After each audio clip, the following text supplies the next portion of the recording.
আপনারা অনেক সময় বলেন যে হুজুররা কেবল আসমানের উপরের কথা, কবরের কথা, আখিরাতের কথা আর মাটির তলের কথা নিয়ে ব্যস্ত হয়ে আছে। আরে ভাইয়া, এটুকু ব্যস্ততাই তো অনেকের মধ্যে নাই, বাকি ব্যস্ততা তো আছেই। একটা অটো ঠিক করে দেওয়ার জন্য তো মিস্ত্রির অভাব নাই, একটা সিএনজি ঠিক করে দেওয়ার মতো মিস্ত্রির তো আব্বা অভাব নাই। একটা কৃষক যে তরকারি করে, আমার বাসার পাশে ফুলকপি পাতাকপি যে লাগায়, আমি তাকে দেখছি বহুদিন। তার কাছে প্রায় দিন আপনার প্রাইভেট কার দিয়া অফিসাররা, এই যে কৃষি বিভিন্ন অফিসার, বিভিন্ন কোম্পানির লোক একদম স্যুট বুট টাই পরা তার ক্ষেতের কাছে গিয়া তারে বুঝায়, এই সারের দূর, ওইটা দূর, ওইটা দূর। ফুলকপি পাতাকপি বুঝানোর মতো লোকের তো অভাব নাই। আপনি কি বুঝতে চান দুনিয়া? তো দুনিয়া বুঝানোর মতো লোকের তো অভাব নাই বাবা, কিন্তু আখেরাত বুঝানোর মতো, জীবনটা বদলে দেওয়ার মতো, আখেরাতের দিকে জীবন ফিরায় দেওয়ার মতো এটুকু মানুষের তো বড় অভাব। যে কয়জন আছে, এই কয়জনকেও যদি আপনারা বিদ্রুপ করে এই রাস্তার থেকে সরায় দেন, তো আখেরাত চিনাবে কি?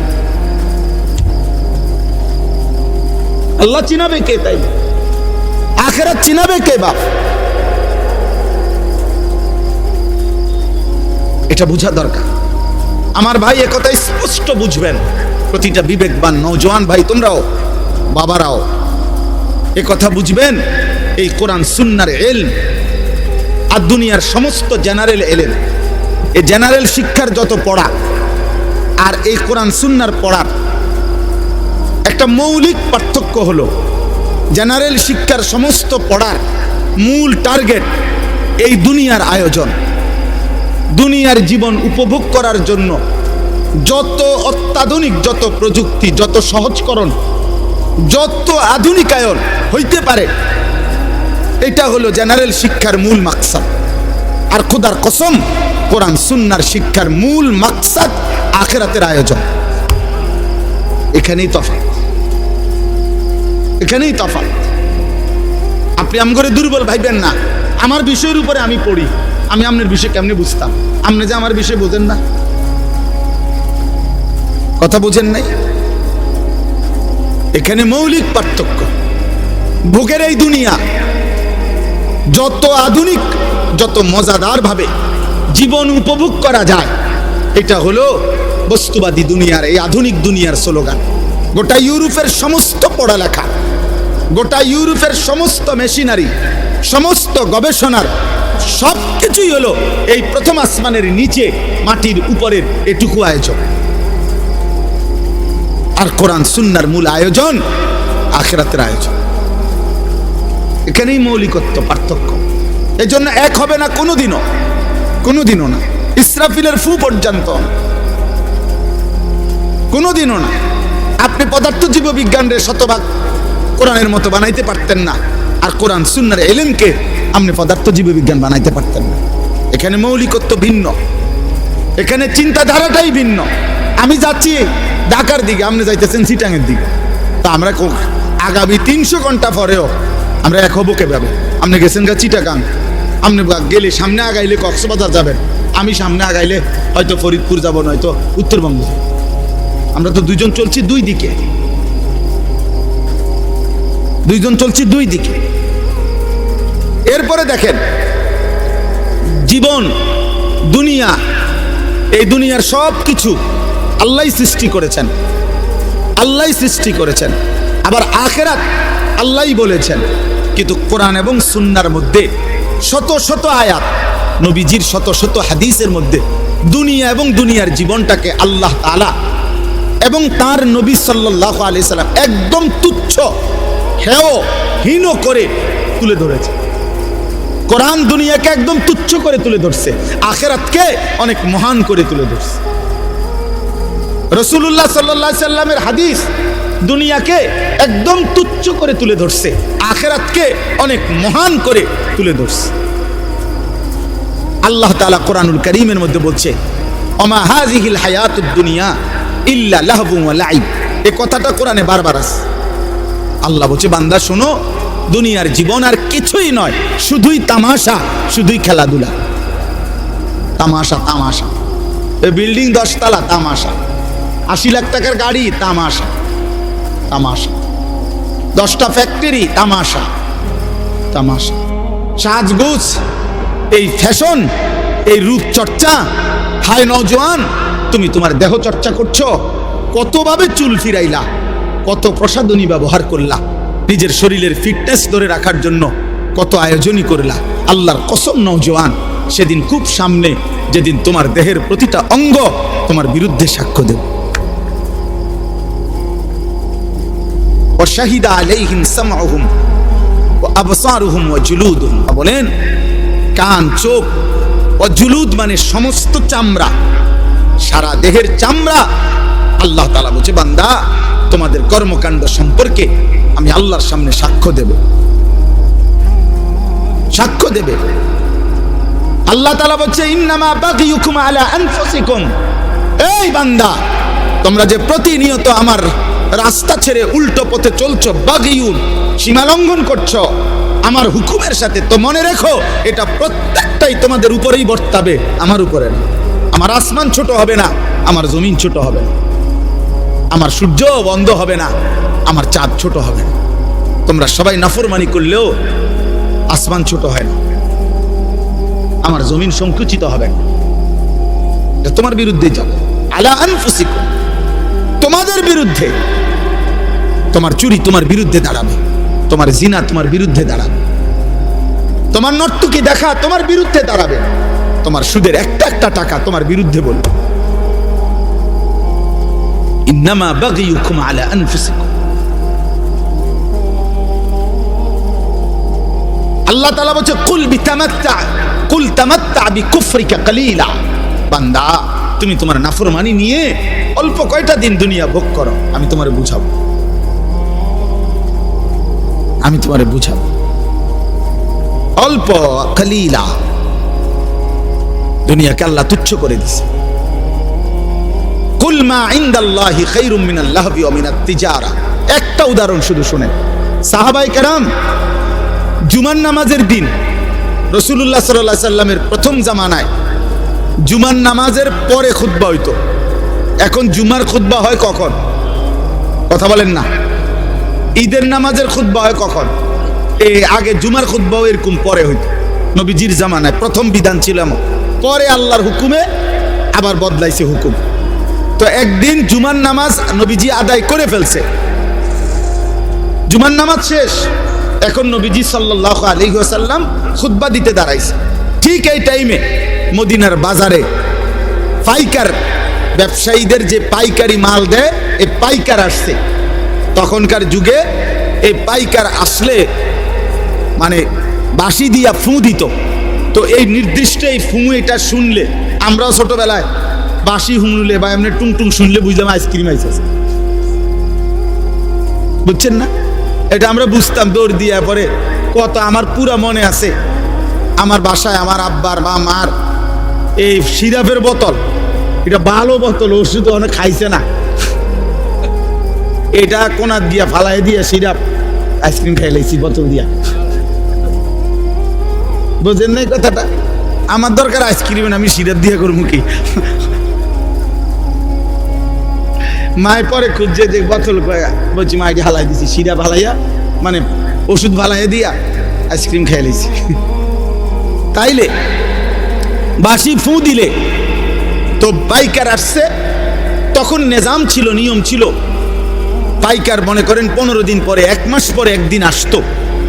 তো সবাই দৌড়াদৌড়ি করে, হুড়াহুড়ি করে খুচরা দোকানদাররা মালামাল নিতে যাইতো। কারণ এখন যদি মিস করে আরেক মাসের আগে কোনো কি আসবে না, পাইকার আসবে না, কঠিন হয়ে যাবে বেচা কিনা তাদের। তো ঘটনাচক্রে এই সাহাবাদের মধ্যে যারা এই মদিনার বাজারের ব্যবসায়ী, ওনারা ওই বাঁশির ফুঁ শুই না, ওনারা ভাবছে নামাজ তো শেষ, শুধু খুতবাটা বাকি। আমাদের অনেক ভদ্রলোক দেখেন না, অনেক ছেলে, অনেক বাবা জুমার নামাজের সালাম ফিরাইলেই বাইর হয়ে যায়। পরের 4 রাকাত নামাজ যে সুন্নাত, এই পরের 4 রাকাত সুন্নাত নামাজ উনি বুঝছে যে হুজুর যেহেতু বেকুব এবং সামনের কাতারের লোকগুলা যেহেতু বোকা আহাম্মকগুলা, এই জন্য এরা 4 রাকাত পড়ে। সালাক মিয়া বাইরে চলে যায়। আচ্ছা, আমনে সালাকে নিয়ে আমনে যান, আল্লাহ ভরসা, গিয়া বাতে তো খান, আমরা বাতে খাই। জুমার পরে কোনো আমরা চিরা খাই না, এটা মনে, আমরা কোনো বন খাই না, আমরা বাতে খাই। আল্লাহর রহমতে আশা করি আমনেতে ভালোই খাই। হ্যাঁ না, উনারে শয়তানে কামড়ায়, ইবলিসে উনারে কামড়ায়, উনারে কিরমিয়ে কামড়ায়, উনি সাথে সাথে বাইরে হয়ে যায়।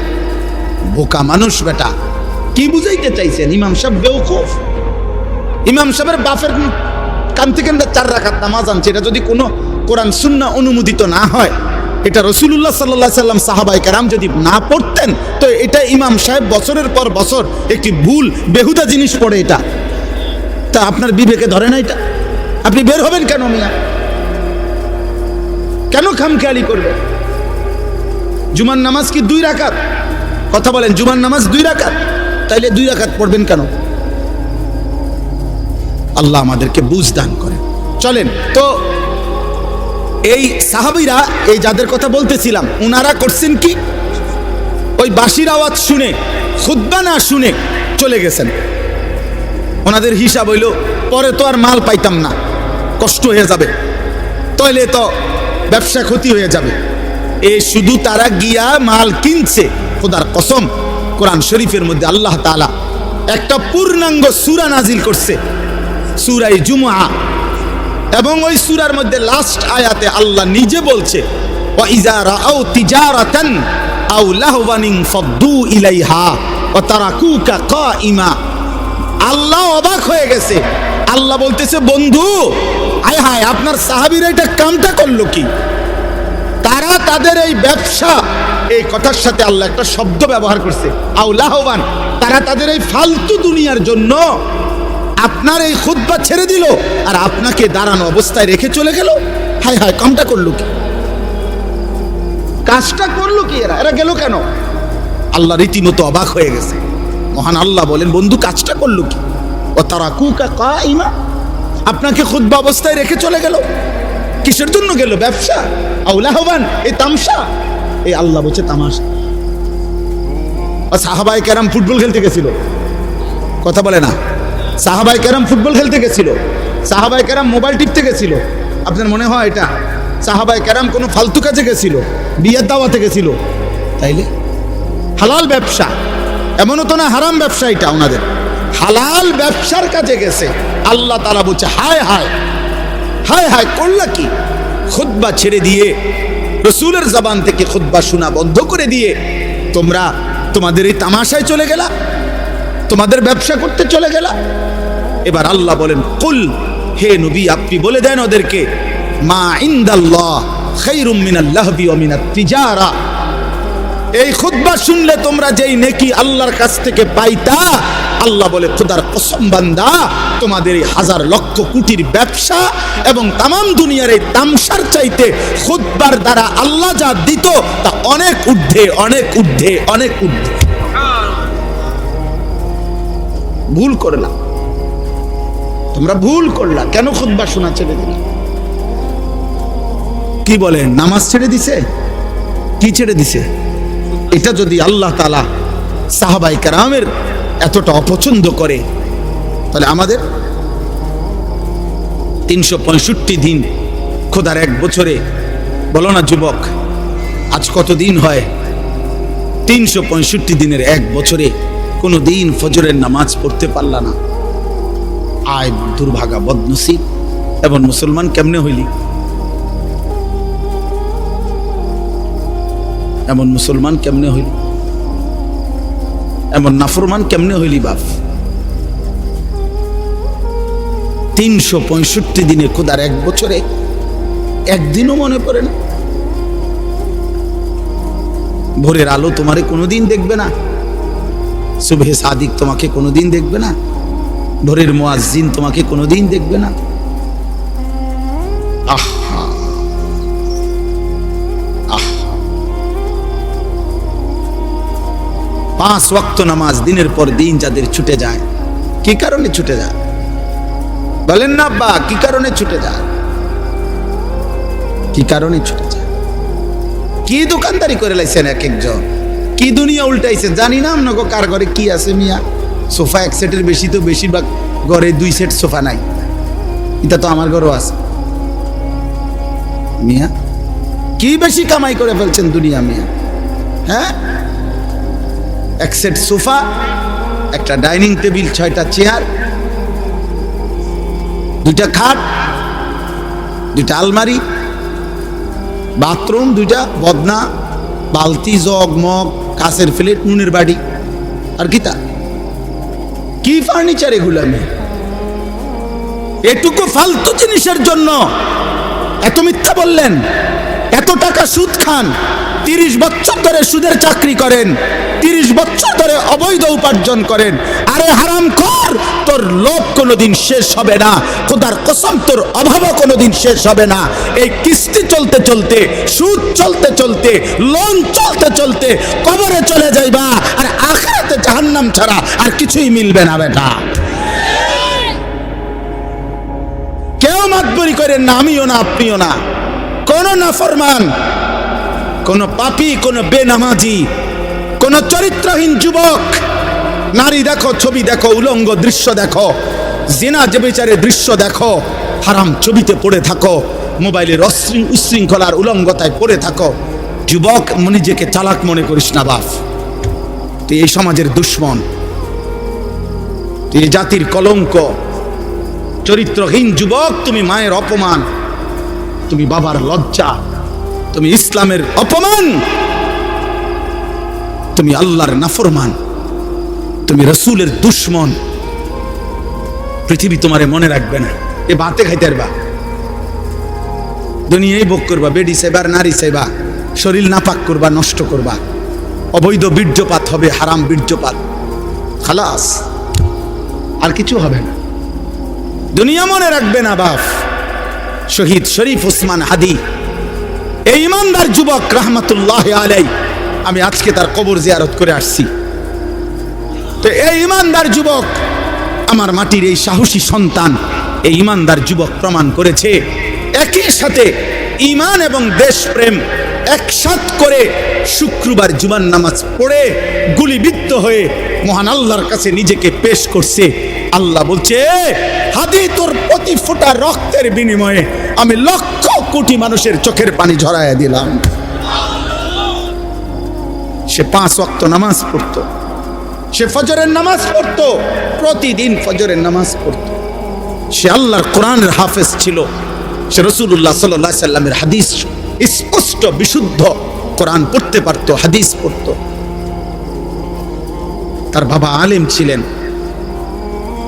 তার মা পর্দানশীল, তার স্ত্রী পর্দানশীল, সে নিজে মাদ্রাসায় পড়ুয়া ছাত্র ছিল।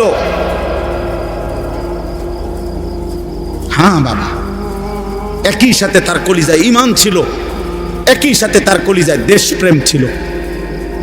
জমিনের মাটির প্রশ্নে, স্বাধীনতা, সার্বভৌমত্ব, আজাদির প্রশ্নে সে একাই বলছিল যে যদি দেশের একটা মানুষও যদি না বলে, তারপরেও ভারতীয় আধিপত্যবাদের বিরুদ্ধে আমি হাদি একাই বলে যাব, প্রয়োজন আমার জমিনের 1 ইঞ্চি কাউকে নিতে দেব না।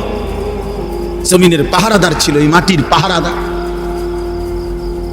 আবার ইমানদারও ছিল।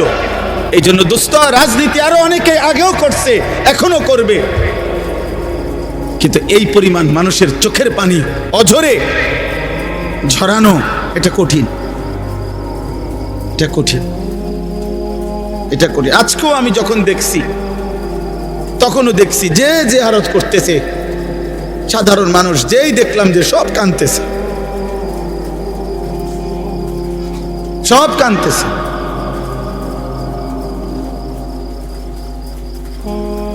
এজন্য কিশোর ভাই, যুবক, নওজোয়ান, মরলে এমন মরাই মইর। কত হাফেজ, কত আলেম, কত মুফতি, কত মুহাদ্দিস, কত পীর, কত বুজুর্গ, কত আউলিয়া, কত হাফেজে কোরআন, কত 90 বছরের বুড়া মানুষ, 4 বছরের বাচ্চা মানুষ, সবাই চোখ দিয়ে আল্লাহ তার জন্য পানি ঝরাইছে। প্রতিটা চোখের পানি তার জন্য দোয়া না? কথা বলেন না কেন? প্রতি ফোঁটা চোখের পানি তার জন্য দোয়া না? তাইলে এমন একটা মরণ তুমি মরো, যে মরণে দেশ কাঁদবে, মাটি কাঁদবে, যে মরণে কোটি মানুষের চোখের পানি ঝরবে। ঈমান এবং দেশপ্রেম একসাথ করছে, সে একসাথ করেছে। মাতৃভূমির প্রতিও তার অগাধ ভালোবাসা ছিল, ইমানের প্রশ্ন সে আল্লাহ তাআলার আনুগত্যশীল বান্দা ছিল। আলহামদুলিল্লাহ, আল্লাহ তার কবরকে নূরে নূরে মুনাফফার করে দেন। আল্লাহ তাআলা আমার উসমান হাদি রহমাতুল্লাহ আলাই এই সন্তানের প্রতি ফোঁটা রক্তের বিনিময়ে আল্লাহ লাখো কোটি যুবক তৈরি করে দেন, এবং এটা হবে ইনশাআল্লাহ, এটা হবে, এটাই হবে ইনশাআল্লাহ। কারো চোখ রাঙ্গানি, কারো ষড়যন্ত্র, কারো কোনো কিছুতেই আমার মাটির ইমানদার যুবককে 1 ইঞ্চি আজাদি, আমার কাটা তার আমার সীমান্তের 1 ইঞ্চি মাটি ইনশাআল্লাহ পার্শ্ববর্তী বেঈমান নিতে পারবে না ইনশাআল্লাহ। এটাই সত্য, কোনো সন্দেহ নাই। মনে রাখো যুবক, তুমি প্রয়োজনে লড়বে না, কিন্তু ইমানদার যুবক লড়বে, তুমি দেখো। এজন্য তোমরা, আমি অনুরোধ করছি কিশোর যুবক ছেলেরা, নারী দেখতে দেখতে, ছবি দেখতে দেখতে, উলঙ্গ দৃশ্য দেখতে দেখতে, আরে বেটা চটপটি খাইতে খাইতে 8 ঘন্টা শেষ করিস না বেটা। একটা চটপটি খাইছে বেটা, বন্ধুদের সাথে আড্ডা দিছে 8 ঘন্টা। এই 8 ঘন্টা কি করছে অপদার্থ বলতে পারবে না কি করছে। কিরে ভাই কি করছো ততক্ষণ? আড্ডা দিছি। আর কি আড্ডা দিছ? আড্ডা দিছি, নারী দেখছি, মোবাইলে ছবি দেখছি, তার ফাঁসাত লাতি দিছি, তার শার্ট টাইনা ধরছে, তারে ঘুষি দিয়ে লাইছে, ওই তোর চুল ধরে টান মারছে। কি রে এরম করস? আমরা ফ্রেন্ড, তো ফ্রেন্ডে বুঝি আরেক ফ্রেন্ডের লাতি দেয়, তো দুইটাই তো অপদার্থ ফ্রেন্ড, দুটাই তো প্লাস্টিক। এটা কোন ধরনের ফ্রেন্ড হলো? একটা লাতি দাও, ফালতু কোথাকার। তাহলে বলেন মিয়া, জীবন মানে শুধু দুনিয়া উপভোগ করা? আখিরাতের ফিকির কে করবে? কবরের ফিকির কে করবে? পরকালের ফিকির করবে কে? এই জন্য আমি আপনাদের কাছে বলি, আমার মূল বক্তব্য এইটা, আমাদের কোরআন সুন্নাহ ইসলাম, আমাদের নবীর মেহনত, ওলামায়ে কেরামের মেহনত, এই ওয়াজ, এই মাহফিল, এই জুমার বয়ান, এই সমস্ত আয়োজনের মূল মাকসাদ আখিরাতের আয়োজন। কিসের আয়োজন বলেন না? আল্লাহ তাআলা দুনিয়াকে তুচ্ছ করে ধরছে, বলছে লাহবুন, তামাশা, তামাশা। সাহাবাদেরকে বলছে, সাহাবারা হালাল ব্যবসার মাল কিনতে গেছে, আল্লাহ বলছে তামসাদ গেলাকা। অথচ আসলে কি তামসা এটা? কিন্তু আল্লাহ তাআলা সাহাবাদেরকে বলছে যে তামসাদ গেলা কেন? খুতবা ছেড়ে দুনিয়াকে আল্লাহ বলছে তামাশা। নবী সাল্লাল্লাহু আলাইহি ওয়াসাল্লাম বলছেন, একদিন নবীজি সাল্লাল্লাহু আলাইহি ওয়াসাল্লাম একটা কান কাটা মরা ছাগল, কান কাটা মরা ছাগল সাহাবাদেরকে দেখাইয়া বলছে, তোমরা কেউ আমার থেকে 1 দিরহাম 1 টাকা মূল্যে এই কান কাটা মরা ছাগলটি কিনবা? তো সাহাবারা বলছে, লা নাখুযু হাযা বিদিরহামিন, ইয়া রাসূলুল্লাহ, 1 টাকা মূল্যেও, মানে 1 দিরহাম মূল্যেও আমরা এটা কিনবো না। এটা কিত্তাম কিনবো? এটা তো কান কাটা মরা, এটা দিয়ে আমি করবো কি? আল্লাহ নবী সাল্লাল্লাহু আলাইহি ওয়াসাল্লাম বলেন, মুসলিম শরীফের হাদিস, নবীজি বলেন, ফাওয়াল্লাহি লাদ দুনিয়া আহওয়ানু ইনদাল্লাহ মিন হাযা আলাইকুম। আল্লাহর কসম সাহাবীরা, এই কান কাটা মরা ছাগল তোমাদের কাছে যতটা নিকৃষ্ট, খোদার কসম আল্লাহর কাছে দুনিয়াটা তার চাইতে বেশি নিকৃষ্ট। এটা মালিকের কাছে কিছুই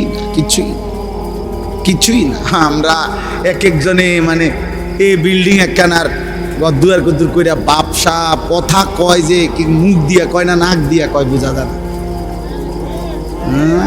মাতবুরি কয়, কি বিল্ডিং করছেন মিয়া? 6 তলা বিল্ডিং। ইউরোপ আমেরিকার মধ্যে 6 তলা বিল্ডিং এর মধ্যে তো ছাগলও ফালে না। দেখেন মিয়া কি, আমি এই 70-80 লাখ টাকা দামের এসব প্রাইভেট কার দিয়া জাপানে ঘাস টানে। আপনি জিজ্ঞাসা করেন, আমি জিজ্ঞাইছি, ছাগলের ঘাস টানে, ঘাস টানে এগুলা। এরা কয়েকদিন চালাই দিয়ে হালাই দিলে, এরপরে আমরা দেশে কয়েকগুলো একের 1 নম্বর কি এটা না? হ্যাঁ, তো এটা কি জহির ভাই কনে 26,000 মাইলেজ, 28,000 মাইলেজ, মানে এরা কয়েকদিন চালাই হালাই দিছে, এটা যা ফালতু জিনিস ফালা। এইটাই আমাদের দেশের সবচেয়ে ব্র্যান্ডেড বিশাল কিছু, ওটা ওরা ফালাই দিছে, ফালাই। আমার একজন পরিচিত আছে, উনি বলছে অস্ট্রেলিয়া থাকে উনি, আমি ওনারে জিজ্ঞাসা করছি আপনি কি করেন অস্ট্রেলিয়া, বলছি হুজুর আমি হেলিকপ্টার দিয়ে সার দেই। কসম খোদা, হেলিকপ্টার দিয়ে কি দেয়? সার দেয়, সার। মানে কোম্পানির সবজি প্রজেক্ট এত শত একর, হ্যাঁ এগুলো কোনো আটটা সার দিব এই সিস্টেম না, অটো দিয়ে দিলে হইতো না, সিএনজি দিয়ে দেওয়া যায় না, এগুলো হেলিকপ্টার দিয়ে সার দেয়। আমাদের বাংলাদেশে হেলিকপ্টার দিয়ে সার দিব কোন বছর? এই 12 তারিখের পরে। এই দোয়া করেন, 12 তারিখ নির্বাচন না, 12ই ফেব্রুয়ারি, 13-14 তারিখের দিকে ইনশাল্লাহ প্রত্যেকের ঘরে ঘরে হেলিকপ্টার পয়সা যাবে সার দেওয়ার জন্য। যেই বিবৃতি চলতেছে এক একজনের, সুবহানাল্লাহ, কি হয় বলা যায় না, কি হয়। শেষ পর্যন্ত আমরা যার যার দেশে থাকতে পারি কিনা, নাকি সকলেই একবারে বেডিং টেডিং নিয়ে চাঁদের দেশে বা মঙ্গল গ্রহে চলে যায় কিনা, সম্ভাবনা আছে। যেই আশ্বাস দিতেছে সবাই, মাশাআল্লাহ, আশা করা যায়, আশা করা যায় হয়তো চাঁদে বা মঙ্গলে আমরা গদ্দুয়ার করতে পারবো। আশা ব্যাপক ব্যাপক উন্নতি হয়ে যাবো দেশে, অনেক কিছু। হ্যাঁ হ্যাঁ ইনশাআল্লাহ। তাইলে দুনিয়া তো বেঈমান আমাদের চাইতে বেশি ভোগ করছে। আমি বুঝাইতে চাচ্ছি এটা, ওরা তো হেলিকপ্টার দিয়ে সার দেয় আর আমরা তো এখনো অটোতে চলি। দুনিয়া হবে না বাপ, দুনিয়া নিয়ে তামাশা করলে মোমেন হবে না। ইমানদার দুনিয়া না, ইমানদারের আখিরাত। ওয়ালাদ-দারুল আখিরাতু খায়রুল লিল্লাযিনা ইয়াত্তাকুন আফালা তাকিলুন। আল্লাহ বলেন আখিরাতের ঘর জান্নাত মুত্তাকিদের জন্য সেটাই উত্তম, তোমরা কি বুঝবে না? আল্লাহ বলেন কুল আউনাব্বিউকুম বিখাইরিম মিন যালিকুম। আল্লাহ বলেন নারীর সৌন্দর্য, সন্তানাদির আকর্ষণ, সম্পদের আকর্ষণ, জন্তু জানোয়ারের আকর্ষণ, ক্ষেত ফসলের আকর্ষণ, এগুলো সব আমি দিছি। আমি জুইয়িনা, আমি দিছি বান্দা, আমি দিছি। আল্লাহ বলেন এই দুনিয়ার এই সব আয়োজন যা আমি সাজিয়ে দিয়েছি তোমাদের জন্য, তার চাইতে উত্তমটা কি সেটা কি আমি তোমাদেরকে বলবো? আল্লাহ নিজে বলতেছে কুল আউনাব্বিউকুম, আমি কি বলবো তোমাদেরকে? তো আল্লাহ নিজেই বলেন লিল্লাযিনা তাকাউ ইনদা রাব্বিহিম, তোমরা যারা যারা আমি আল্লাহকে ভয় করে আমার উপরে তাকওয়া রেখে গুনাহ ছেড়ে দিয়ে আখিরাতে আসবা, জান্নাতুন তাজরি মিন তাহতিহাল আনহার খালিদিনা ফিহা, অনন্তকালের জান্নাত আমি আল্লাহ তোমাদের হাতে তুলে দেব। আর জান্নাতের এক কোণা, জান্নাতের এক নিয়ামত, খোদার কসম তোমার দুনিয়া লক্ষ কোটি বারের চাইতো অনেক উত্তম, অনেক উত্তম, অনেক উত্তম। আপনি যদি বলেন আপনার সন্দেহ হয়, ঠিক আছে, আপনার সন্দেহ নিয়ে থাকেন আপনি, আমার ইয়াকিন হয়। আপনি যদি টেলিভিশনের খবর আপনার এতটা বিশ্বাস হয়, চ্যানেলের খবর আপনার এতটা বিশ্বাস হয়, বিজ্ঞান বইয়ের পড়া আপনার এত বিশ্বাস হয়, পদার্থ বিজ্ঞানের পড়া আপনার এত বিশ্বাস হয়, জীববিজ্ঞানের পড়া আপনার এত বিশ্বাস হয়, দুনিয়ার বাংলা অঙ্ক ইংরেজি বইয়ের পড়া আপনার এত বিশ্বাস হয়, এত বড় কায়নাতের মালিক আসমানওয়ালা রব, তার কথা আমার বিশ্বাস হবে না কেন? কেন হবে না বিশ্বাস? কেন হবে না? হ্যাঁ বলেন, যুক্তি কি বলে, ইনসাফ কি বলে? কোরআনের কথা বিশ্বাস হবে না কোন যুক্তিতে? কেন? কারণটা কি? আপনার কাছে কি কারণ আছে বলেন, যে কারণে আপনি আস্থা রাখতে পারতেছেন না? রাসূলুল্লাহ সাল্লাল্লাহু আলাইহি সাল্লামের কথার উপরে আপনার আস্থা হচ্ছে না কেন বলেন? আমার শায়েখ আল্লামা মুফতি মুশতাকুন নবী কাসিমি হুজুর অনেক সময় এটা বলে, জিকিরের কথা, আল্লাহর জিকির বলতে বলতে ওয়াজে হুজুর অনেক সময় আবেগে জোশ উঠলে হুজুরে বলে যে হে আল্লাহর বান্দারা, শ্রোতাদেরকে বলে যে দেখেন আমি আপনাদেরকে এতক্ষণ বললাম যে আল্লাহকে ডাকেন, আল্লাহকে ডাকেন, আল্লাহকে ডাকেন, যদি আপনারা কেউ না ডাকেন শেষ পর্যন্ত আমি মুশতাকুন নবী কসম করে বললাম আমি আল্লাহকে ডাকবই ডাকবো।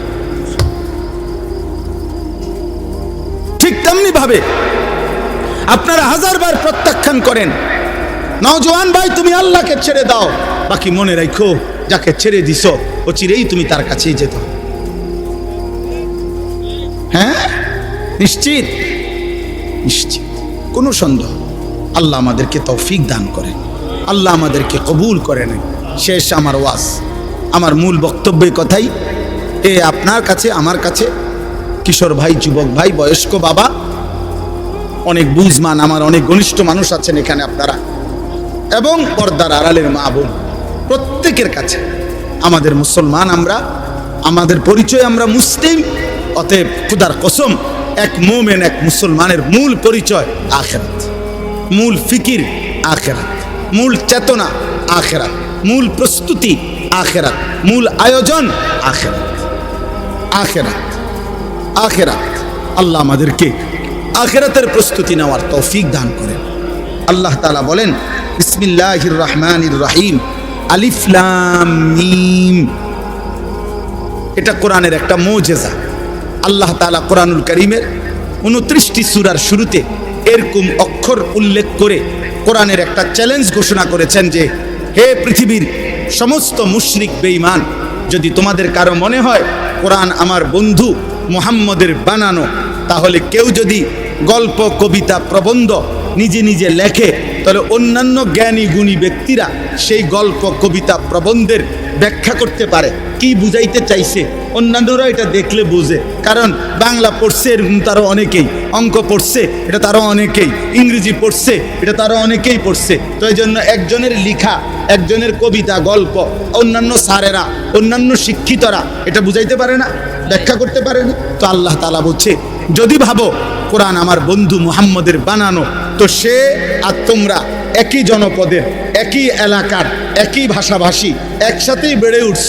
অতএব তার বানানো এই কথা তো তোমরাও ইচ্ছা করলে ব্যাখ্যা করতে পারবা, বুঝাইয়া বলতে পারবা। তাহলে মুহাম্মদের বানানো আলিফ লাম মিম এই 3 অক্ষরের অর্থ কি? কও কও কও। তোমার আব্বারে ডাকো, তোমার 14 গোষ্ঠীরে ডাকো, যা কও এর অর্থ কি? এরকম 29টা সূরার শুরুতে আল্লাহ তাআলা এমন আয়াত নাজিল করেছেন, একবারও বলতে পারে নাই, আজও বলতে পারে নাই। অতএব প্রতিবার প্রমাণিত কোরআন আল্লাহর কালাম। কার কালাম? মানুষের কালাম হলে যেই কোনো জ্ঞানী গুণী এটা ব্যাখ্যা করে বলতে পারে। আহাসিবান নাসু আন ইউতরাকু আন ইয়াকুলু আমান্না ওয়া হুম লা ইফতানুন।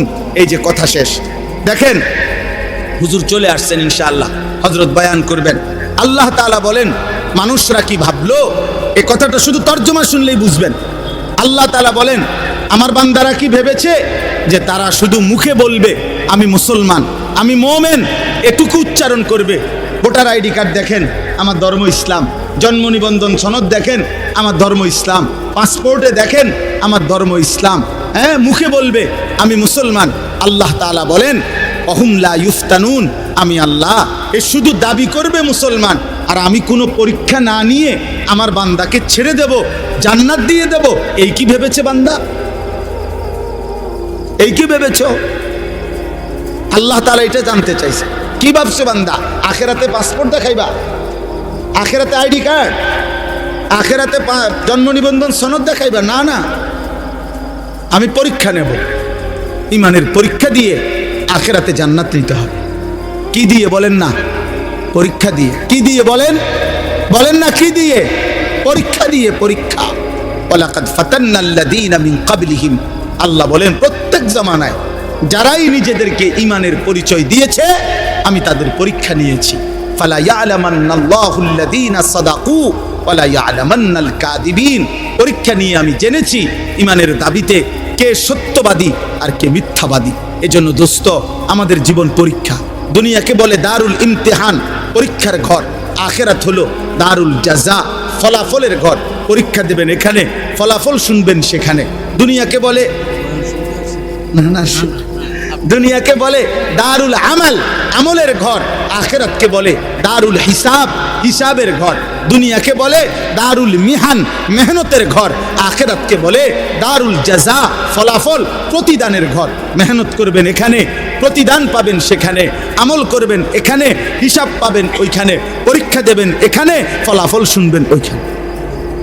কথা বুঝছেন কি না বলেন? পরীক্ষা দিতে হবে। পরীক্ষাটা কি? পরীক্ষা হলো এই প্রতিদিন মৃত্যু পর্যন্ত আল্লাহ তাআলা আমাদেরকে যত বন্দিগি করতে বলছেন এটাই পরীক্ষা।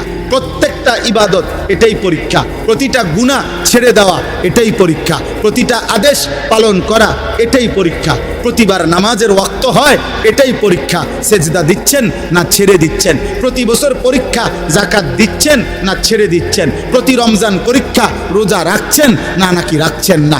টাকা সামনে, উপার্জন সামনে, পরীক্ষা, হালাল উপার্জন করছেন না হারাম উপার্জন করছেন। খাবার সামনে, পরীক্ষা, হালাল খাবার খাচ্ছেন নাকি হারাম খাবার খাচ্ছেন। নারী সামনে, পরীক্ষা, হা করে তাকায় আছেন নাকি চোখ নামায় রাখছেন। প্রত্যেক গুনার মুহূর্তে ছেড়ে দেওয়ার পরীক্ষা, প্রত্যেক আদেশের মুহূর্তে পালন করার পরীক্ষা। বুঝাইতে পারলাম? কথা বলেন না, বুঝলেন? পরীক্ষা দিতে হবে দোস্ত, পরীক্ষা দিতে হবে। ওই ইমাম সাহেব রে ইসরে এই 60 জন এতিমের কান্দে করে ব্যস্ত যাবে। এতিম তো আপনার এত পয়সাওয়ালার সাফে সমান হয়ে যাবে না। না, দান সদকা একটি আমল। কথা বলেন, দান সদকা কি? দান সদকার অনেক নেকি, কিন্তু আপনি বলেন কেউ যদি আজকের দিনে 100 কোটি টাকাও দান করে, কিন্তু আজকের মাগরিবের নামাজ যার ছুটে গেছে, আজকের এশার নামাজ ছুটে গেছে, তো এই 100 কোটি টাকা দানের বিনিময়ে আজকের মাগরিবের নামাজের কাফফারা হবে তো? এশার নামাজের কাফফারা হবে তো আব্বা? তো তাইলে এই জন্য আল্লাহ তাআলা বলেন, বান্দা পরীক্ষা দিতে হবে। পরীক্ষা, প্রত্যেকটি আদেশ পালন করার পরীক্ষা, প্রত্যেকটি নিষেধ ছেড়ে দেওয়ার পরীক্ষা। এই পরীক্ষায় উত্তীর্ণ হয়ে জান্নাতে যেতে হবে। জান্নাত মামুলি না। জান্নাত 2টা রুম আর একটা বারান্দা না। সবচেয়ে ছোট জান্নাত 10 দুনিয়া বরাবর। আপনি এটাকে মামুলি মনে করছেন কেন? আখিরাত মামুলি না, হাসরের মাঠ মামুলি না। না বা মামুলি না। হাসরের মাঠ মসজিদে 4টা ফ্যান দেওয়া না, 3-12,000 টাকা দিয়ে জান্নাত না, এত কম না। 2 কাতার টাইলসের টাকা দিছেন, আপনি বেহেশতে যাবেন না, হবে না। এটা একটা আমল, নেকি হবে, সওয়াব হবে, কিন্তু বাকি আমলগুলোর হিসাব দিতে হবে। আম হাসিবাল্লাযীনা ইয়ামালুনা আস-সাইয়্যাতি আন ইয়াসবিকুনা সাআ মা ইয়াহকুমুন। শেষ আল্লাহ বলেন, বান্দা তোমরা যারা যারা প্রতিনিয়ত নাফরমানি করছো, তোমরা যদি ভেবে থাকো যে এই পৃথিবীর বহু লোককে ফাঁকি দিছো, কেউ টের পায় নাই তোমার পাপ, তোমার অপরাধ, এ কারণে যদি মনে করে থাকো যে আমি আল্লাহকেও ডিঙ্গায় ফেলবা, আমাকেও ফাঁকি দিয়ে ফেলবা, খোদার কসম আল্লাহ বলেন সাআ মা ইয়াহকুমুন, তাহলে বান্দা এটা কিন্তু তুমি বড় ভুল সিদ্ধান্ত নিছো। এই পৃথিবীর সব ফাঁকি দিল, আমারে ডিঙ্গাইবা কেন? আমাকে আড়াল করবা কেন? আমার থেকে লুকাইবা কেন? আমাকে অতিক্রম করে যাবা কেমনে? আমার হাত থেকে ছুটবা কেমনে? পারবেন? কথা বলেন না, পারবেন? বলেন না, পারবেন? হ্যাঁ যুবক ভাই, অতএব নওজোয়ান, রাত 2টায় পৃথিবী ঘুমায়, কিন্তু আসমানওয়ালা রব ঘুমায় না। 2টা বাজে, তুমি ভাবছো কেউ জেগে নাই, এই জন্য মোবাইলে উলঙ্গ ছবি দেখো। আসমানওয়ালা রব ডেকে বলে, আনিস আমি জেগে আছি, আমি দেখছি, আমি দেখছি, আমি দেখছি। সুদের টাকা কেউ টের পায় নাই, ওজনের কমতি কেউ বুঝে নাই, কাস্টমার বুঝে নাই, আসমানওয়ালা বলে আমি বুঝেছি। মান কানা ইয়ারজু লিকা আল্লাহ ফাইন্না আজালাল্লাহি লাআতিন ওয়া হুয়াস সামিউল আলিম। ওফো, মালিক শেষে চমৎকার কথা বলেন। অতএব সব কিছু বুঝে শুনে পরীক্ষা দেওয়ার নিয়ত করে আমার যে বান্দা ঈমান আমলের পরীক্ষা দিবা, বন্দেগী ইবাদত আমল করতে থাকবা, আর মনে মনে আশা আমি আল্লাহর সাক্ষাৎ পাইবা, জান্নাত পাইবা। আল্লাহ বলে যদি এই আশা পোষণ করে থাকো, আমার বন্দেগী করতে থাকো, আমি আল্লাহ ওয়াদা দিলাম আমি একদিন নির্দিষ্ট সময়ে আমার ফেরেশতা মালাকুল মউত আজরাইলকে তোমার কাছে পাঠাবো, সে তোমাকে আমার কাছে নিয়ে আসবে, আমাকেও দেখবা, আমার জান্নাতও পাইবা। হুয়াস সামিউল আলিম। আল্লাহ বলেন, অতএব শুনে নাও বান্দা, যাই বলো আমি সব শুনি, যাই করো আমি সব জানি, ভালোটাও জানি, মন্দটাও জানি, রাতেরটাও জানি, দিনেরটাও জানি, একাকীও জানি, প্রকাশ্যেও জানি, দিবালোকেও জানি। অতএব আমাকে লুকাইও না, আমার থেকে আড়াল করবো না। আল্লাহ আমাদের সবাইকে ঈমানের জীবন দান করেন, আমলের জীবন দান করেন, আখিরাতের ফিকির দান করেন, কবরের ভয় দান করেন, জাহান্নামের ভয় দান করেন। যে কয়েকজন ভাই আপনারা দাঁড়িয়ে আছেন, আমার একটা জিনিস আশ্চর্য লাগছে যে আপনাদের পরে ভিতরে আইসা অনেক লোক বসছেন। কিন্তু আপনাদের সামনে আমি যখন খুতবা পড়তেছিলাম তখন দেখছি একটা জিনিস ভালো লাগলো আর কি, যে পরে আইসা অনেকে জায়গা মিলল কিন্তু ওনারা আগে থাকতেই দাঁড়ায় রইল। আমি খেয়াল করছি। এই জন্য এখন ওলামায়ে কেরাম দিনদারদের সাথে বসা এটাও জীবনের অনেক বড় সৌভাগ্য। বসা তো সব জায়গায় বসা হয়, কিন্তু প্রিয় মানুষদের সাথে বসা, গুণামুক্ত একটা পরিবেশে বসা। স্বাভাবিকভাবে এখানে কেউই বিড়ি সিগারেট খাচ্ছে না, এখানে এই মুহূর্তে কেউ মোবাইলে অশ্লীল ছবি দেখবে না, এখানে কেউ ইচ্ছে থাকলেও কোনো রকমের গালিগালাজ করবে না। তাহলে এটা নেক পরিবেশ, এটা মুবারক পরিবেশ, মুবারক মজলিস নিঃসন্দেহে। রাসূলুল্লাহ সাল্লাল্লাহু আলাইহি ওয়াসাল্লাম হাদিসে কুদসির মধ্যে বলেছেন, আল্লাহ তাআলা বলেন, আল্লাহর এই প্রিয় বান্দাদের মজলিসে, আল্লাহর নেক বান্দাদের বরকতে আল্লাহ কাউকে বঞ্চিত করে না, সকলকে মাফ করে। লা ইয়াশকা বিহিম জালিসুহুম, হাদিসের শব্দ এবং বিশুদ্ধ হাদিস। আল্লাহ তাআলা বলেন, আমার প্রিয় বান্দাদের মজলিস এমন যে এখানে কেউই বঞ্চিত হয়, প্রত্যেকেই আল্লাহর মাগফিরাত এবং রহমত লাভ করে। এই জন্য এরকম একটি মজমায় বসা, যেমন জুমার নামাজের বয়ান যখন হয়, মসজিদের যখন জামাত হয়, এরকম দিনই যখন কোনো মজমায় বসার সুযোগ হয়, এই কিছুক্ষণের বসা, এটার মধ্যেও আখিরাতের অনেক ফায়দা। রাসূলুল্লাহ সাল্লাল্লাহু আলাইহি ওয়াসাল্লাম বলছেন, মাসালুল জালিসিস সালিহ ওয়াল জালিসিস সু কাহামিলিল মিস্ক ওয়া নাফিখিল কির। নেক মানুষের সাহচর্য আর মন্দ লোকের সাহচর্য কিসের মতো? নবীজি বলেন, একটা আতর বিক্রেতার মতো, আর একটা কামারের দোকানদারের মতো। নবীজি উদাহরণ দিচ্ছেন যে নেককারের সংস্পর্শে আতর বিক্রেতার মতো। কাহামিলিল মিস্ক, তিনটা ফায়দা আতর বিক্রেতার থেকে। এক, আতর বিক্রেতার কাছে গেলেই নাকের মধ্যে সুগন্ধি লাগবে। দুই, আতর বিক্রেতা না কিনলেও সামান্য পরিমাণ হলেও হাতের মধ্যে লাগায় দিবে। তিন, কিনে নিলে একবার ঘর পর্যন্ত সুগন্ধি পৌঁছে যাবে।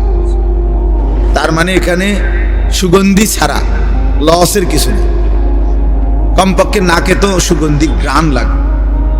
আল্লাহ নবী সাল্লাল্লাহু আলাইহি ওয়াসাল্লাম বলছেন, উত্তম সঙ্গীর উদাহরণ এমন যে তার থেকে উপকারী উপকার। নেক মানুষের তাকিয়ে থাকাও বরকত। আমাদের খুলনার হযরত, আমার পরম শ্রদ্ধেয় মুরব্বী আরিফ বিল্লাহ হযরত মাওলানা মুফতি নুরুল আমিন সাহেব, এই মসজিদে আমাদের হযরত মাওলানা আব্দুল কাদের ইসলাহি ভাই যে মসজিদে, এই যে আপনাদের এই মসজিদে, উনি একদিন সামান্য সময় কথা বলছিলেন। হযরত আসছিলেন, আমরাই আনছিলাম ওনাকে অনেক আগে। তো হযরত বলছেন যে যেই মসজিদের ইমাম মুয়াজ্জিন আল্লাহর ঘরে খেদমত করে, ওই ধারাবাহিক ওই ইমাম মুয়াজ্জিন যিনি আল্লাহর ঘরে খেদমত করছেন, আপনার যদি সময় না থাকে, হযরত বলছেন যে শুধু কিছুক্ষণ সময়, 1 মিনিট 2 মিনিট 5 মিনিট ওনার সামনে বসবেন। হযরত নসিহত করছেন, আমি নিজে শুনছি, যশোর এক বয়ান। হযরত বলতেছেন যে শুধু ইমাম সাহেবের সামনে বসবেন, বসে ইমাম সাহেব যদি জিজ্ঞাসা করে কেন আসছেন, বলে না কোনো কারণ নাই হুজুর, এই আপনার দিকে একটু তাকাইতে আসছে। নিঃসন্দেহে হযরত বলছেন, আল্লাহ তাআলা এর মাধ্যমেও কলিজার মধ্যে আখিরাতের নূর দান। এ তাকিয়ে থাকা, এটা আপনি বুঝতেন না, আপনি বুঝতেন। শুধুমাত্র যাদের কাছে যান্ত্রিক পৃথিবী, জীবন যাদের কাছে ভোগ উপভোগ, জীবন যাদের কাছে মেশিন আর যন্ত্রপাতি, জীবন যাদের কাছে আধুনিকতা আর প্রযুক্তি, জীবনের অর্থ যাদের কাছে বস্তুবাদ, নগদ দুনিয়া উপভোগ করা, তাদের কাছে এগুলো কঠিন বিষয়, এগুলো তাদের কাছে ভিন্ন কঠিন বিষয়। এগুলা ওনারা বুঝতে চায়। এই আধ্যাত্মিকতা যেহেতু ওনার কলিজার মধ্যে এটা নাই, কখনোই আসে না, এই জন্য উনি এটা বুঝেন, এটা বুঝতে চায়। এটা বড় কঠিন বিষয়, কিন্তু এটা বাস্তবতা যে আখিরাতের ফায়দা। এই জন্য দোস্ত সব সময় এটা চেষ্টা করা উচিত। এমনিতেই বসা, হাদিসের মধ্যে আছে রাসূলুল্লাহ সাল্লাল্লাহু আলাইহি ওয়াসাল্লামের বহু সাহাবী নবী সাল্লাল্লাহু আলাইহি ওয়াসাল্লামের কাছে এমনিতেই বসতেন, এই চেহারার দিকে তাকায় থাকতেন। নবীজির সাথে কথা শেষ, মেহমানদারি করাইছেন। হযরত জয়নব বিনতে জাহাশ রাদিয়াল্লাহু তাআলা আনহার বিয়ের সময় ওলিমা খাওয়াইছেন নবীজি, নবীজির স্ত্রীর নাম আর কি। তো সাহাবারা কয়েকজন খানা শেষ, মেহমানদারি শেষ, এখনো ওনারা উঠতেছেন, নবীজির সামনে বসে আছে। তাদেরকে উঠানোর জন্য আল্লাহ কোরআনের আয়াত নাজিল করছে যে আরে ভাই তোমরা উঠতেছো না কেন? ওনারা রাসূলুল্লাহ সাল্লাল্লাহু আলাইহি সাল্লামের সান্নিধ্য, সাহচর্য এত বেশি গ্রহণ করছে, এত বেশি গ্রহণ করছে। এটা বহুত জরুরি বিষয় ভাই। এমনি দুই চারটা নীতি কথা, মোটা দাগের ইসলামের বিধিবিধান, এগুলো আমরা সবাই জানি। এগুলার জন্য বক্তা আসার কি আছে? চুরি করা হারাম, এটা কে না জানে? এটা আমি বুঝাইয়া করেন কি? আমি বুঝাইলি কি আর এটা মুস্তাহাব হয়ে যাব? বুঝেন না কথা? সুদ খাওয়া হারাম, এটা তো একটা স্পষ্ট কথা, এটা তো সবাই জানে। 30 বছর ধরে যে সুদ খায় এই হারামখোরকে জিজ্ঞেস করলেও তো সে বলবে সুদ খাওয়া হারাম। বুঝেন না? 10 বছর ধরে যে কোনোদিন 5 ওয়াক্ত নামাজ পড়ে নাই এমন নাফরমানকে জিজ্ঞেস করলেও মুসলিম পরিচয়ধারী সে বলবে নামাজ 5 ওয়াক্ত, সে কি 2 ওয়াক্ত বলবে মনে হয়? তো এইটুকু মোটা দাগের জানা, এইটা তো সবাই কম বেশি জানে। আমরা অনেক মানুষ আছে না বলে আও রাখেন হুজুর 2-4 কলম, আমরাও জানি। তা আপনি 2-4 কলম কা, আপনি 8-10 কলম জানেন, অসুবিধা কি আমার? আপনি মনে করেন না আমার তো বেশি জানেন, তো কি? আপনার আমি অস্বীকার করছি না আপনি কিছু জানেন। আমরা জীবনে বলছি না যে জনসাধারণ আপনারা কিছুই জানেন না, তাইলে 2-4 কলম তো আমরাও জানেন, এটা আমিই তো বলি। সবাই তো জানে, সবাই তো জানে, সবাই তো জানে। অনেক আপনার ইসলাম বিরোধী ব্যক্তি, ইহুদি, খ্রিস্টান, এমন অনেক পণ্ডিত আছে যারা কোরআন সুন্নাহর জ্ঞান অনেক জানে, অনেক গবেষণা করে, কিন্তু জীবনে আমলে পরিণত হওয়া, গ্রহণ করা, এটাকে নিজের জীবনে আনয়ন করা, এটা হলো মূল সার্থকতা, এটা হলো মূল লক্ষণীয় বিষয়। আমাদের পাকিস্তানের বিশ্ববিখ্যাত বুজুর্গ, সারা পৃথিবী বিখ্যাত আলেমে দ্বীন আল্লামা তাকি উসমানী দামাত বারাকাতুহুমুল আলিয়া। ওই ভাই এই আলো এটা বন্ধ করো ভাই, মোবাইলগুলোই বন্ধ করেন, হাতের মোবাইলগুলো নামাও ভাই, নামাও, নামাও বেটা, ফালতু কোথাকার বেটা। একটা নজর তাকাইছো নি হুজুরের দিকে বেটা? মোবাইলের দিকেই তো তাকায় আছে। দুর্ভাগ্য মিয়া, কোনো মাহফিলে বসছে তো এখানেও এটা ধরে রাখছে, এটার দিয়ে তো তাকাইলা কার দিকে? মোবাইলের দিকে না তাকাইলা ফায়দা পাইবা? তুমি কি কোনো হুজুরের দিকে তাকাইছো নি মিয়া? তুই তো মাঝখান দিয়ে ওয়ালে উঠাই দিলা, মাঝখানে এটা ওয়াল উঠাই দিল না তো, তারপরে তো মোবাইলের দিকে তাকাইছিলেন। আপনি বুঝবেন কি? আপনার পরিবর্তন হবে কিভাবে? সারাক্ষণ আমি আজকে একজনকে বললাম, আরে ভাই সারাক্ষণ শুধু পাবলিকের চিন্তা বাদ দেন, আপনি ভালো হন, নিজের ইসলার ফিকির করে, নিজের আখিরাতের ফিকির করে। মানুষের কল্যাণ জরুরি, নিজের কল্যাণ, নিজের পরিবর্তন সেটা তার চাইতে বেশি জরুরি। মানুষের কল্যাণ সাধ্যমতো, নিজের কল্যাণ পূর্ণ মতো। অর্থাৎ নিজের কল্যাণ বলতে এখানে বাত্তরকারী না, আমার ইমান, আমার আমল, আমার আখলাক, আমার আখিরাত, আমার হালাল হারাম, এটার মধ্যে 100% পূর্ণ থাকতে হবে। আর মানুষের কল্যাণ করব আমি আমার সাধ্যমতো, সাধ্যমতো। এই পৃথিবীতে এখনকার হুজুর যারা আছে, আলেম ওলামা যারা আছে এখন, ওনারা যদি 24 ঘন্টাও মানুষের উপরে মেহনত করে, তারপরেও মানুষের মধ্যে ইমানদারও থাকবে, গোমরা পথভ্রষ্টও থাকবে। থাকবে কিনা? দোনো রকমই থাকবে, দোনো রকম। যার সর্বোচ্চ 6 মাস যদি আমরা আমরা মিলে একটু পরিশ্রম করি, আশা করা যায় আর একটা লোকও বেনামাজি থাকতো না। জি না, এমন আশা করেন না হুদা, এই আশায় কাম হইতো না। আমার মতো মৌলানা ইসরাফিল ভাইয়ের মতো এরকম 2-4 হুজুর যদি বাইকটা বড়ি বানাইয়া দেয় খাওয়াইয়া, এরপরও হে বড়ি গিললে আর পরে কোনো নামাজ পড়তাম না। কি লেগে পড়তাম না কইছে আমাদের কি, আমি পড়তাম না, আপনি যাইবেন না দিকে, বুঝেন না কথাটা?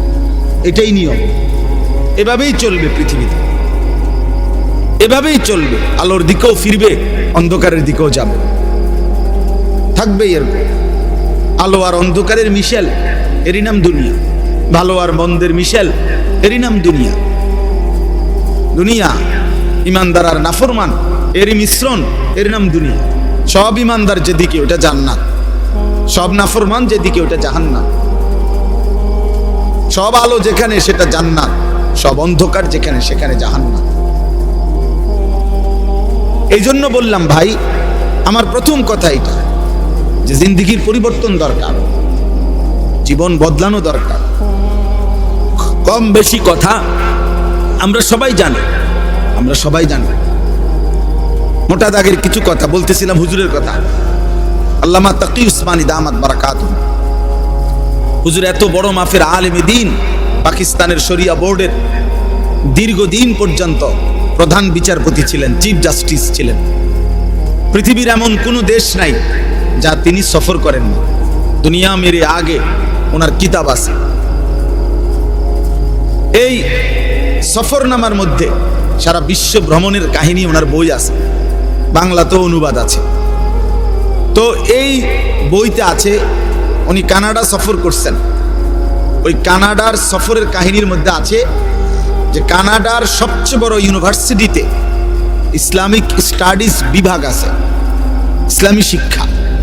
এবং তিনি বলেন যে সেই ইসলামী শিক্ষা ডিপার্টমেন্টের যেই লাইব্রেরি, এই লাইব্রেরি উনি বলেন যে আমি পৃথিবীতে ইসলামী যত লাইব্রেরি দেখছি ইউনিভার্সিটিগুলোতে, মুসলিম যত জায়গায়, তার সকলের চাইতে সবচেয়ে বড় লাইব্রেরি এই কানাডার ওই ইউনিভার্সিটির ইসলামিক স্টাডিজ বিভাগের মধ্যে।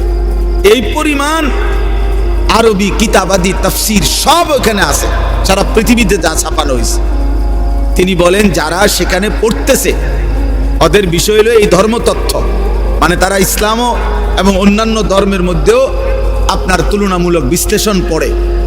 তো এই পড়তেছে যিনি ইসলামের উপরে, উনি বলেন আমি ক্লাসে গেলাম ইসলামিক স্টাডিজের, সেখানে গিয়ে দেখলাম ইসলামের উপরে অসাধারণ লেকচার দিচ্ছে, অসাধারণ বক্তব্য দিচ্ছে, দলিল ভিত্তিক। কিন্তু তিনি বলেন সেখানে দেখলাম আমি স্পষ্ট যিনি শিক্ষক, যিনি পড়াচ্ছেন তিনিও খ্রিস্টান, যে ছাত্রছাত্রী পড়া শুনতেছে তারাও সম্পূর্ণ খ্রিস্টান।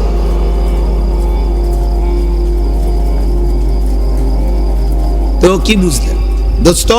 এটুকু ভালো কথা বলা, কিছু বক্তৃতা মারা, লেকচার দেওয়া, 4টা পয়েন্ট 5টা দলিল, কিছু দলিল ভিত্তিক তাত্ত্বিক কিছু কথা বলা, এটা তো একটা চ্যাপ্টার লিখে নিলেই হলো, এটা মুখস্থ করে নিলেই হলো।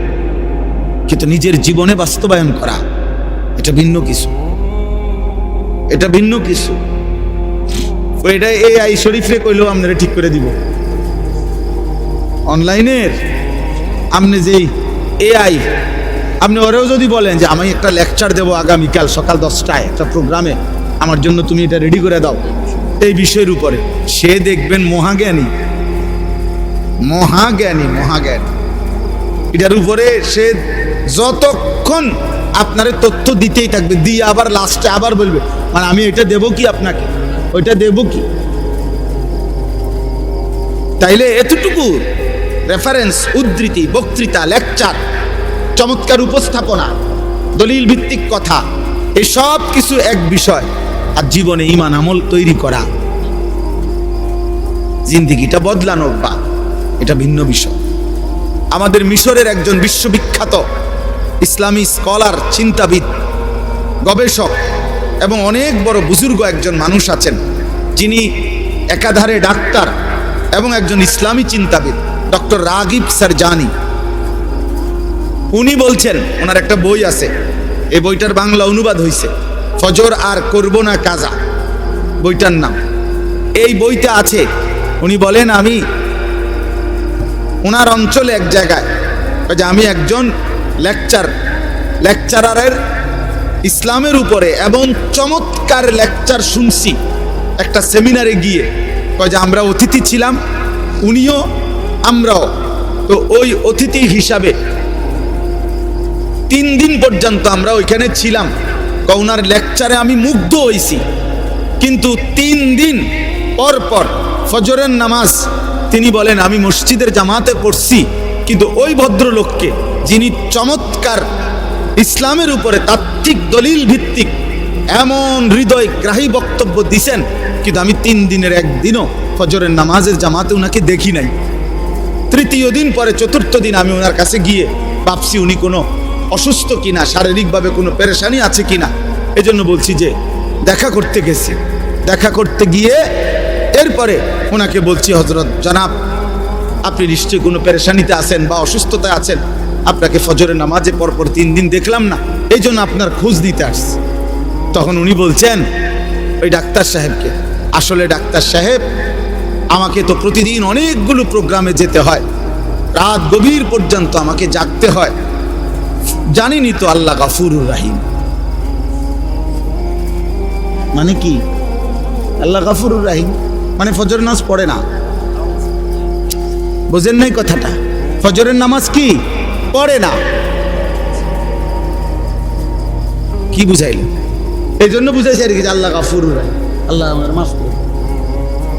আল্লাহ ওনারে বলছে যে তোমার ব্যাপারটা আলাদা, তোমার তো আমি চিনি, আলাদা, তুমি একজন বিশিষ্ট লেকচারার, তো তুমি বাদ দাও, তোমারটা আলাদা। এটা গুরুত্বপূর্ণ আমার ভাই, এটা বুঝতে চেষ্টা করে।